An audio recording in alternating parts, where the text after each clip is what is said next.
Good morning students. APS school Kathumar की online classes में आप सभी का स्वागत है। हमारा जो परमाणु संरचना वाला चैप्टर चल रहा था, सेकंड चैप्टर, इसमें हमने स्पेक्ट्रम के बारे में पढ़ा था और पिछली क्लास में मैंने आपको बोर मॉडल की कमियों के बारे में बता दिया था। बोर मॉडल की क्या क्या कमियां थी। अब कुछ आंकिक प्रश्न करेंगे और उससे फिर आगे का पोर्शन करेंगे हम। तो देखिए क्वेश्चन है, यदि हाइड्रोजन परमाणु में इलेक्ट्रॉन फिफ्थ कक्षा से सेकंड कक्षा में आता है, मतलब पांचवें ऊर्जा स्तर से दूसरे ऊर्जा स्तर में कूदता है, तो उत्सर्जित ऊर्जा का मान, स्पेक्ट्रम की आवर्ती व तरंग दैर्ध्य ज्ञात कीजिए। तीनों चीजें ज्ञात करवाइए। इलेक्ट्रॉन कहां से कहां आ रहा है, n बराबर 2 में आ रहा है, कहां से, n बराबर 5 से, ठीक है, यहां से यहां आ रहा है, बीच में आपकी तीसरी और ये चौथी। इलेक्ट्रॉन का संक्रमण यहां से यहां हो रहा है, तो आपको यही बताना है कि कितनी ऊर्जा का उत्सर्जन होगा। तो देखिए ऊर्जा कितनी होगी, दोनों ऊर्जा स्तरों का अंतर निकाल दीजिए तो आपको ऊर्जा का मान पता लग जाएगा। आपको बोर कक्षा की ऊर्जा ज्ञात करने के लिए फॉर्मूला भी बताया था, उसी फॉर्मूले से हम करेंगे। यहां पर एक तो पहले ऊर्जा डेल्टा ई, उत्सर्जित ऊर्जा का मान क्या होगा, तो E2 माइनस E1 क्या होगा, E2 माइनस E1। तो इसके लिए फॉर्मूला मैंने आपको बता चुका हूं मैं, E2 और माइनस E1 नहीं, यहाँ पर सॉरी, E5 की ऊर्जा माइनस E2 की ऊर्जा, पांचवें कोष की ऊर्जा और दूसरे कोष की ऊर्जा का अंतर, पांचवें कोष और दूसरे कोष की ऊर्जा का जो अंतर है वो ही उत्सर्जित ऊर्जा के बराबर होगा। तो इसे हम कैसे कर सकते हैं, 2.18 इंटू 10 की पावर माइनस 18 जूल में अपन लेते हैं, तो यही ऊर्जा की अमाउंट यही रहती है, इंटू 1 अपॉन n1 का स्क्वायर माइनस 1 अपॉन n2 का स्क्वायर। n1 तो क्या है 2 और n2 क्या है 5, दूसरे से 5 में आ रही, तो डेल्टा E बराबर 2 जूल में, ये जूल में निकलेगी, जूल में बता रहे हैं अपन, 2.18 इंटू 10 की घात माइनस 18, 1 अपॉन n1 का स्क्वायर, मतलब दूसरे कोष में आ रही है तो दूसरे कोष 2 का स्क्वायर माइनस 1 अपॉन n2 का स्क्वायर, कितना, पांचवें कोष से आ रहा है तो 5 का स्क्वायर,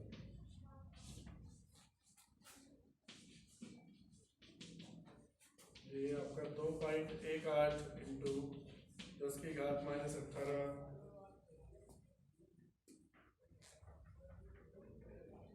और ये कितना हो जाएगा, यहाँ पर आप कॉमन लोगे,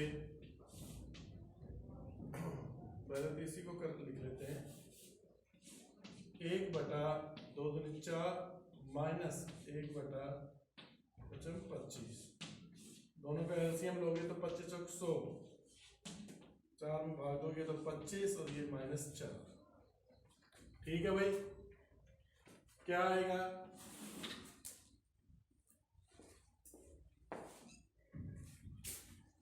ऊर्जा, उत्सर्जित ऊर्जा की अमाउंट 2.18 इंटू 10 की पावर माइनस 18, इधर घटाओगे आप 25 में से 4 गया तो 21/100, 21 को इससे गुणा कर दो, 100 है, ये भी ऊपर जाएगा तो माइनस का हो जाएगा, तो ये तो 10 की घात माइनस 20 हो जाएगा बेटा, और 21 को इससे गुणा करोगे आप तो आपका आंसर आ जाएगा 21 दूनी 42, तो 42 पॉइंट कुछ आएगा, ये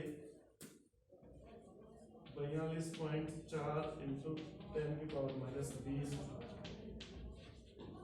ये आपकी क्या आ जाएगी, ऊर्जा आ जाएगी। अब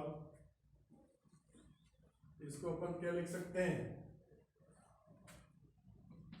वैज्ञानिक संख्या की तरफ लिखे तो 4.24 इंटू 10 की घात माइनस 21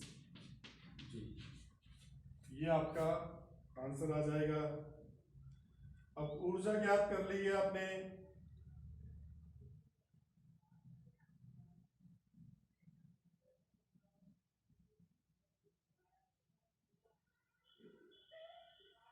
अच्छा इसको इधर लाएंगे तो ये सही है, सही है। 10 की घात माइनस 19 जूल। इस दशमलव को इधर लाएंगे, इधर लाने के लिए इसको क्या करेंगे, 10 से ही तो भाग देंगे और 10 से ही गुणा करेंगे। 10 से भाग देंगे तो ये 4.2 हो जाएगा, 10 से गुणा करेंगे तो इसका ये 10 की घात माइनस 19 हो जाएगा बच्चों। ये आ गया ऊर्जा। अब आपको पता है ऊर्जा, ये तो उत्सर्जित ऊर्जा आ गई, और ये किस क्षेत्र में प्राप्त होगा, ये कौन सी श्रेणी की रेखा प्राप्त होगी आपको, लाइमन, बामर, पासचान, ब्रैकेट या फंड या हम्फ्री। तो मैंने बताया था यदि पहले में आ रहा है उच्च ऊर्जा इस तरह से पहले में आता है तो लाइमन श्रेणी, और दूसरे कोष में आ रहा है इलेक्ट्रॉन उच्च ऊर्जा इस तरह से तो बामर श्रेणी। तो ये बामर श्रेणी का स्पेक्ट्रम प्राप्त होगा, बामर श्रेणी में प्राप्त होगी। बामर श्रेणी, बामर श्रेणी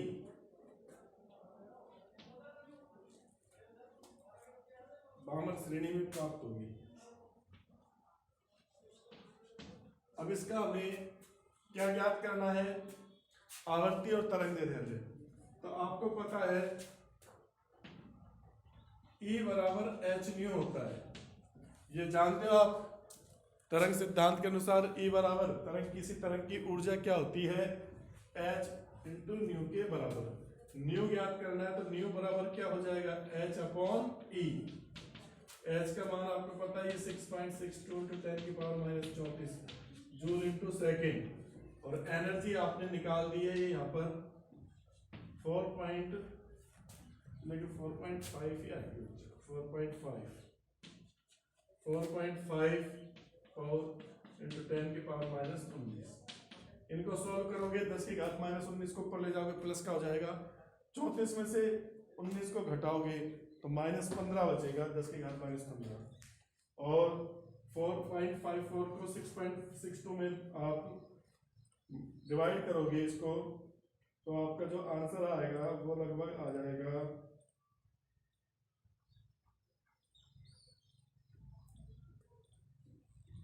सॉरी ये उल्टा कर दिया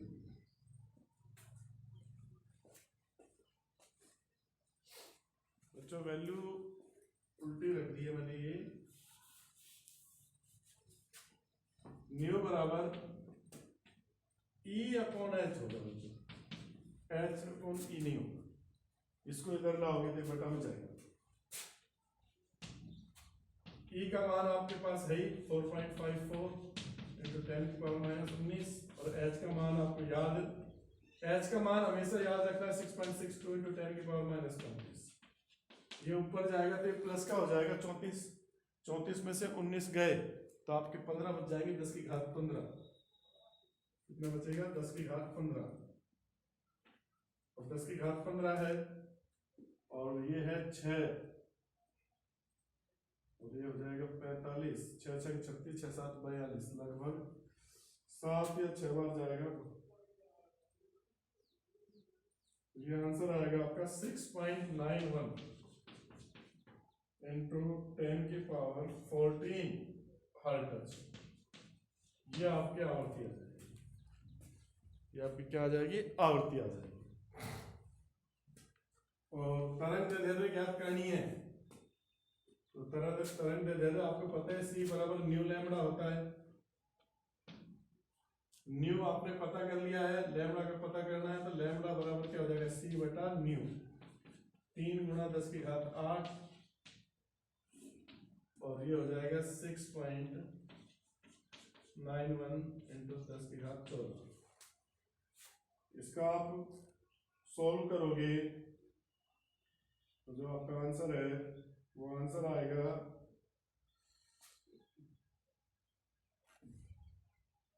434 नैनोमीटर, 434 नैनोमीटर में। तो इस तरह से क्वेश्चन होगा,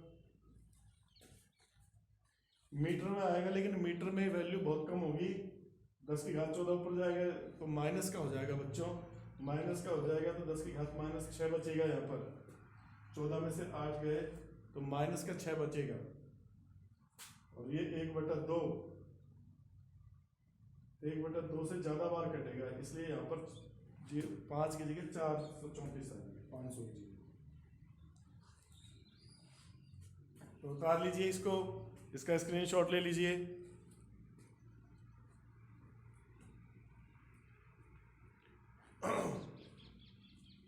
इसके बाद अगला दूसरा क्वेश्चन करेंगे।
अब देखिए अगला क्वेश्चन।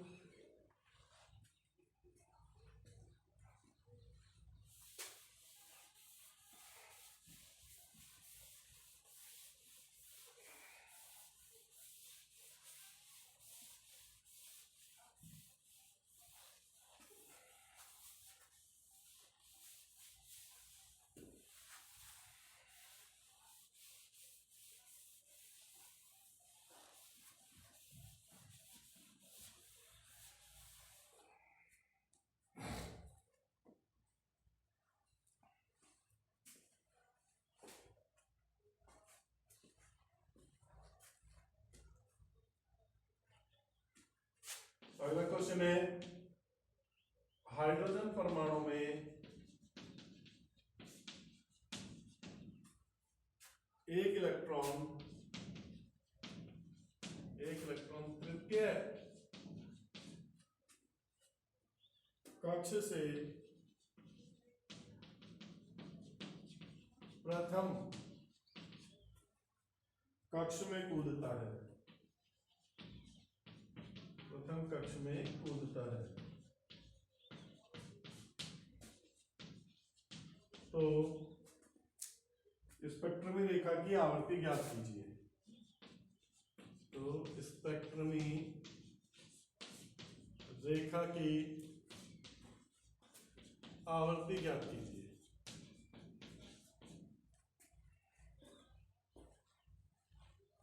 आवर्ती ज्ञात कीजिए।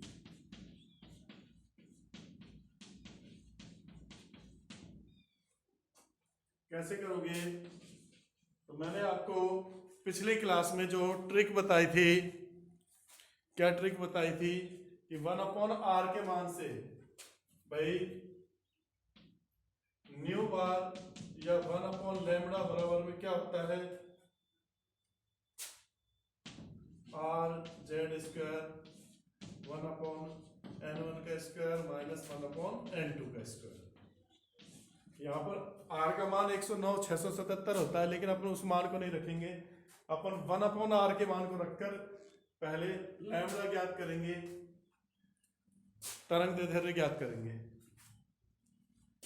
तो 1/λ बराबर r, z का मान तो 1 हो जाएगा, इसलिए इसको रखने की जरूरत नहीं है।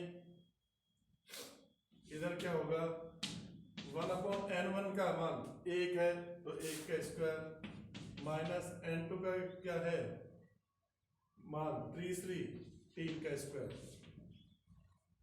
1/λ बराबर r इंटू, ये हो जाएगा बच्चों, ये तो 1 हो जाएगा, और ये 3 × 9, 1 और 9 का एलसीएम लोगे तो क्या आएगा 9, ये तो 9 हो जाएगा, 9 × 9 ये r। 1/λ बराबर क्या हो जाएगा भाई, r इंटू 8/9। अब उल्टा करोगे इसको, लैम्डा बराबर क्या होगा, तो ये हो जाएगा 9/8 इंटू 1/r। और 1/r का मान मैंने आपको बताया था 912 एंगस्ट्रॉम में निकालते हैं, 912 या 911 होता है। तो 1/λ बराबर 9/8 इंटू 912, सॉरी लैम्डा बराबर हो जाएगा। इसको उल्टा काट पीट लो इसको, आपका आंसर आ जाएगा। 8 से काटो इसको, देखो 8 एकम 8, फिर 8 एकम 8, 3 बचे तो जो 32 4 बार जाएगा 32, फिर 6 बच जाएंगे 114.7, तो लैम्डा बराबर आएगा 114.7 गुणा 9, 9 7 63 के 3 का असर लगी 6, 9 चौक 36 और 6 42, फिर 2 का असर लगी 4, 4 9 9 4 13 का 3 का असर लगी 1 10। तो ये लैम्डा जो आपके आएगा एंगस्ट्रॉम में आएगा 1032.3 एंगस्ट्रॉम, ये आ गया। अब आपको इसकी आवर्ती ज्ञात करनी है। आवर्ती ज्ञात करने के लिए क्या करोगे आप, ये फॉर्मूला लगा दो, C बराबर न्यू लैम्डा। तो लैम्डा बराबर न्यू बराबर क्या हो जाएगा, C अपॉन लैम्डा। C का मान आपको पता है फिक्स रहता है 3 इंटू 10 की घात 8, और लैम्डा का मान क्या हो जाएगा भाई, ये दे रखा है। देखो ये आपका मीटर प्रति सेकंड में है, तो आपको इसको भी मीटर में बदलना पड़ेगा। 1 एंगस्ट्रॉम में 10 की घात -10 मीटर होते हैं। ये हो जाएगा 1032.3 गुणा 10 की घात -10। ये ऊपर जाएगा प्लस का हो जाएगा 10 और 8 18, तो ये हो जाएगा 3 गुणा 10 की घात 18, और नीचे आपका रहेगा 1032। अब इसको सोल्व कर लो आप, इसे 3000 कर लो, ये 10 की घात 15 हो जाएगा, और नीचे 1032 का इसमें भाग दो, तो ये लगभग चला जाएगा 2.9। जो आपका फाइनल आंसर आएगा 2.9 इंटू 10 की घात 15, 2.9 गुणा 10 की घात 15 हर्ट्ज, ये सेकंड। तो इस तरह से जो आपको मैंने ट्रिक बताई थी कि डायरेक्ट तरंग दैर्ध्य ज्ञात कर सकते हो आप इस फॉर्मूले से 1/r का मान रखकर, और उसके बाद आवर्ती ज्ञात कर सकते हो। और जब आपके पास आवर्ती भी है और तरंग दैर्ध्य भी है, तो आप ऊर्जा भी ज्ञात कर सकते हो कि कितनी ऊर्जा का उत्सर्जन हुआ। तो उसके लिए ये वाला फॉर्मूला लगा सकते हो यहाँ पर ऊर्जा ज्ञात करने के लिए, डेल्टा E बराबर H न्यू।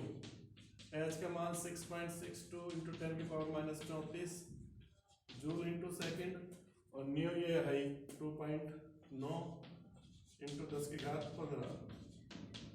इसमें से ये जाएगा, कितना बच जाएगा आपका 10 की घात -19, और 2.9 3 को इससे गुणा करोगे तो 6 या 18, ये चला जाएगा 3 से कर दो इसको, 3 दूनी 6, 6 18 का 8 का असर लगी 1 6 18 19, 19.8 इंटू 10 की घात -19 जूल, ये आपका आंसर हो जाएगा। तो देखो यही चीजें घूमती हैं, इनमें संबंध आपको याद होना चाहिए, तो आप ये इन क्वेश्चनों को इजीली कर दोगे। और अगर कोई पूछता है कि ये कौन से क्षेत्र में स्पेक्ट्रम रेखा प्राप्त होगी, तो ये लाइमन श्रेणी की रेखा है, क्योंकि आपका जो n1 का मान है वो क्या है, प्रथम है, 1 है। जब पहले कोष में ऊपर के कोषों से इलेक्ट्रॉन आता है, तो जो स्पेक्ट्रम प्राप्त होता है वो लाइमन श्रेणी का स्पेक्ट्रम प्राप्त होता है। तो इसका स्क्रीनशॉट ले लीजिए।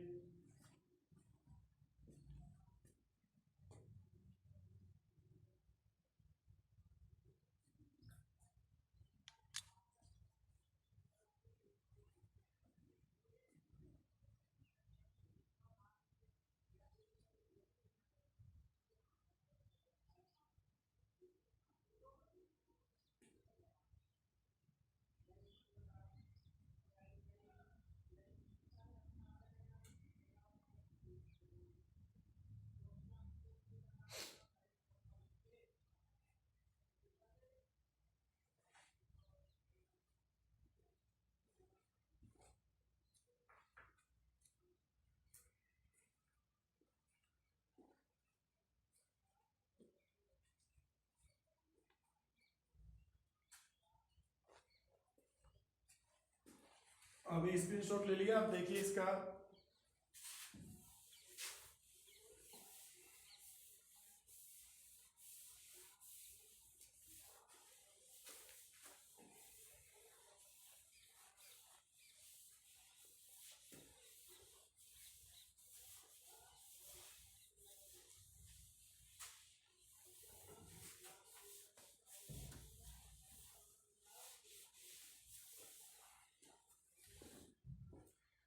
बोर मॉडल के बाद एक और वैज्ञानिक थे जिसने अपना मॉडल दिया था सोमरफील्ड का परमाणु मॉडल। ये ज्यादा फेमस नहीं हुआ, लेकिन ये भी है, हालांकि तुम्हारे सिलेबस में इस बार हटा दिया है ये सोमरफील्ड का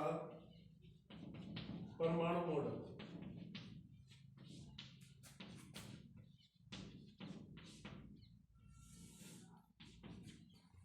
सोमरफील्ड ने बोर की कमियों को दूर करने के लिए मॉडल दिया था। उन्होंने क्या बताया था कि जो इलेक्ट्रॉन है वो वृत्ताकार कक्षाओं में चक्कर नहीं लगाते। देखो, बोर ने तो क्या कहा था कि इलेक्ट्रॉन है जो वृत्ताकार कक्षाओं में चक्कर लगाते हैं, लेकिन सोमरफील्ड ने कहा कि इलेक्ट्रॉन वृत्ताकार कक्षाओं में चक्कर नहीं लगाते, बल्कि ये दीर्घ वृत्ताकार कक्षाओं में चक्कर लगाते हैं, इस तरह की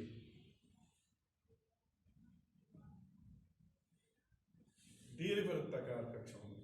तो इनकी ये जो दोनों, ये तो दीर्घ त्रिज्या होती है, इसकी दीर्घ त्रिज्या, और ये इसकी लघु त्रिज्या होती है।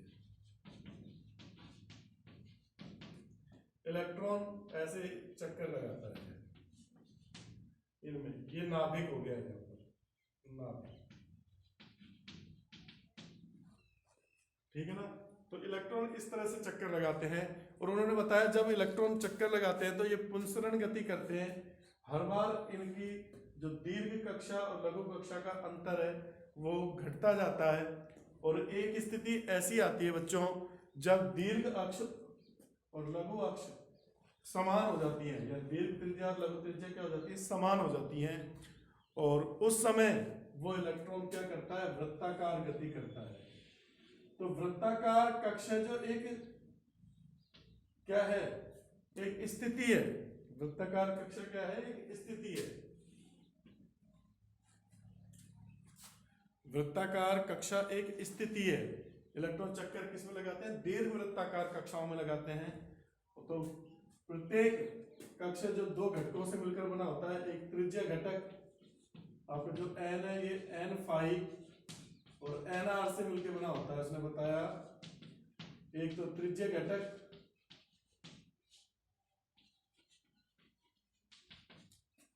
और एक द्विगंशी घटक।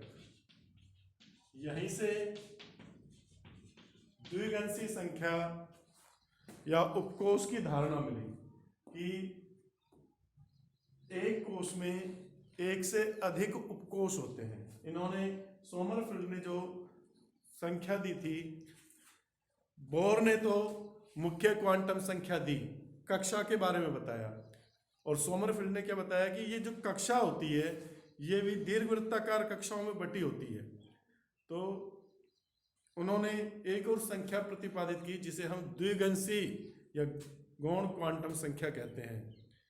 द्विगंशी क्वांटम संख्या में क्या बताया गया कि जैसे आपका ये कोष है जो उपकोषों में बटे होते हैं, और उपकोष कौन कौन से होते हैं, S, P, D और F, ये चार उपकोष होते हैं। S के लिए आपके द्विगंशी क्वांटम संख्या का मान 0 होता है, P के लिए 1 होता है, L के मान, D के लिए 2 होता है और F के लिए 3। तो आपको ये ध्यान में रखना पड़ेगा कि S के लिए द्विगंशी क्वांटम संख्या का मान क्या लोगे आप, 0, P के लिए 1, D के लिए 2 और F के लिए 3। ये द्विगंशी क्वांटम संख्या जो दी थी ये सोमरफील्ड ने दी थी। तो सोमरफील्ड का मॉडल इतना फेमस हुआ नहीं, ये भी असफल हो गया क्योंकि ये भी एक इलेक्ट्रॉन स्पीसीज की व्याख्या कर पाया। सोमरफील्ड का जो मॉडल है ये भी एक इलेक्ट्रॉनीय स्पीसीज की क्या कर पाया, व्याख्या कर पाया। तो इस कारण से ये मॉडल भी फेल हो गया। इसके बाद तरंग यांत्रिकी मॉडल दिया गया, जो कि सरल मॉडल है। तो अपन अगली क्लास में जो पढ़ेंगे वो तरंग यांत्रिकी मॉडल पढ़ेंगे।